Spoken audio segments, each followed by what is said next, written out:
방송을 보시다 많은 분들이 나도 좀 어깨가 아픈데 통증이 있는데 이런 분들은 굉장히 네. 많으실 거예요. 쉽게 그렇죠. 손상도 되기 때문에 서혁준 원장님, 내가 회전근개가 파열이 됐는지 안 됐는지 아니면 어깨에 다른 통증이 있는지 없는지 어떻게 좀 자가 진단할 수 있는 방법이 있을까요?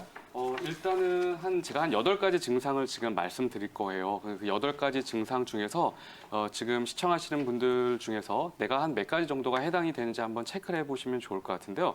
회전근개 손상이 나타날 때 대표적인 증상 8가지 이제 말씀드리겠습니다.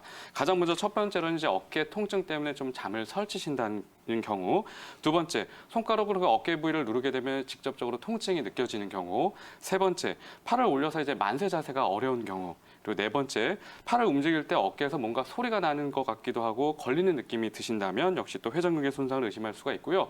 또 다섯 번째, 높은 선반 위에 있는 물건을 꺼내려고 할 때 통증이 있다거나, 여섯 번째, 바지 뒷주머니에 무언가를 꺼내거나 만지려고 할 때 통증이 느껴지고, 일곱 번째, 팔을 뭔가 뻗는 동작, 우리 뭐 주차 티켓 같은 걸 뻗으려고 하는 순간 통증이 강하게 느껴진다거나, 마지막으로 아픈 어깨 쪽으로 옆으로 눕기가 어려운 경우, 이런 경우가 이제 회전근개의 대표적인 증상이라고 볼 수가 있거든요. 이 중에서 한 3개 이상이 해당이 된다면 이미 손상이 진행되고 있는 거기 때문에 빨리 치료를 받는 게 좋겠죠. 네, 우리 원장님께서 한 8가지 정도의 자가 진단법, 3가지 이상 해당된다면 빠른 치료가 필요하다라고 설명을 해주셨는데요. 그렇다면 원장님, 혹시나 내가 회전근개가 손상되지 않았을까라고 의심이 됐었을 때 좀 빠르고 간단하게 판단할 수 있는 진단법 같은 거는 없을까요? 제일 쉬운 방법을 제가 알려드릴게요. 네. 굉장히 간단한 동작인데요. 제가 준비한 그림을 같이 좀 보면서 말씀을 드리겠습니다.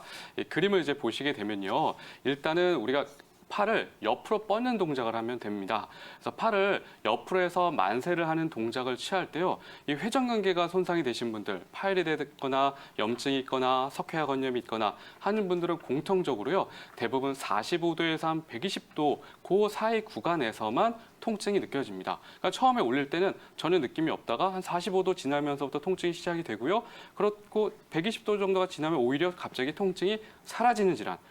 굉장히 좀 특이한 증상이죠, 그렇죠? 우리 생각으로는 계속 아파야 되잖아요, 그렇죠? 그쵸. 네, 회전근개가 손상이 되신 분들은 일정 각도가 또 지나고 나면 통증이 사라지거든요.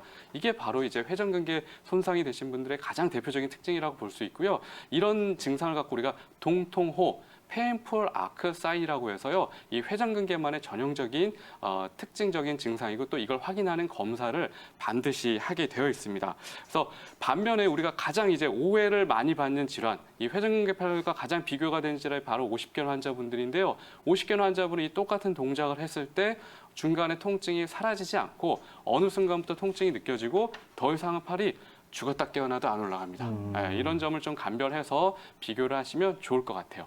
네, 이렇게 회전근개 손상 시에는 전형적인 통증이 나타나는 구간이 있다고 하는데요. 팔을 들어 올릴 때 45도에서 120도 구간에서 팔에 통증이 나타난다면은 이 질환을 꼭 의심해 보면 좋을 것 같습니다.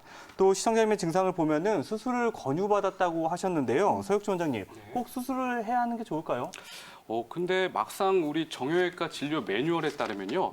회전근개 부분 파열, 그러니까 50% 미만의 이런 부분 파열은 비수술 치료가 오히려 원칙으로 되어 있어요. 그래서 비수술 치료를 3에서 한 6개월 정도 치료를 받아보고 그 이후에도 치료가 되지 않았을 때 이제 수술을 선택을 하라고 되어 있거든요.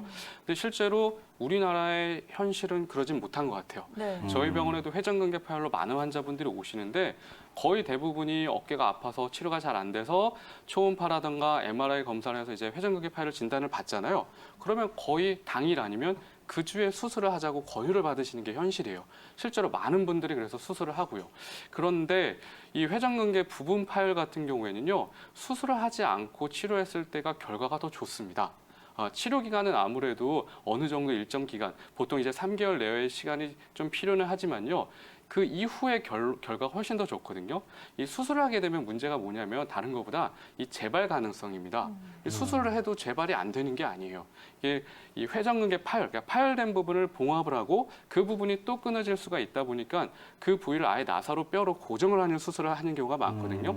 그러다 보니까 그 이후에 이 근육 자체의 근력이 떨어져서 한쪽 어깨에 힘이 떨어진다거나 아니면 분명히 통증은 없는데 어깨가 제대로 팔이 올라가지 않는 등 이런 후유증이 남을 수가 있거든요. 그래서 운동도 못 하시고 원래 하시던 일을 못 하신 경우가 많기 때문에 비수술로 치료를 해야 된다는 것을 다시 한번 또 강조를 해드리고 싶고요.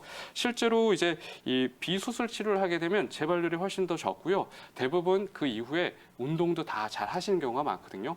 그러니까 수술은 단 하루에 끝날지 몰라도 실제로 끝이 아닐 수 있습니다. 그러니까 항상 수술은 신중하셔야 되고요. 어떤 병이든 수술을 권유받으셨다면 적어도 3명의 의사를 꼭 만나보시기를 추천드립니다.